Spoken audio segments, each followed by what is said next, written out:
teessoo borde bartuuf kan dalagdan cubbuu haadha kan boossistan haadha kan ajjeestan haadha gita lubbuu harka isin nyaachise abiddat kan ooftan dugda isin baate dullaadhaan kan dhooftan galata haadha keessanii daaraatti kan maktan imimmaan ija ishee guyyaadhaa guyyaatti lafatti kan naqxan wanta borde bartu qilleensa akka baalaa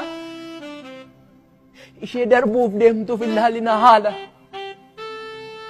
dhugaa reebnaaf gale dursee isinitti himaa qoraatii of laalaa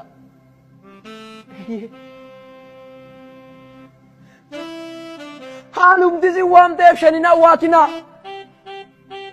waan bultee dabartu teessoo akka ifaa teessoo akka dukkanaaf haadha hin nyaatinaa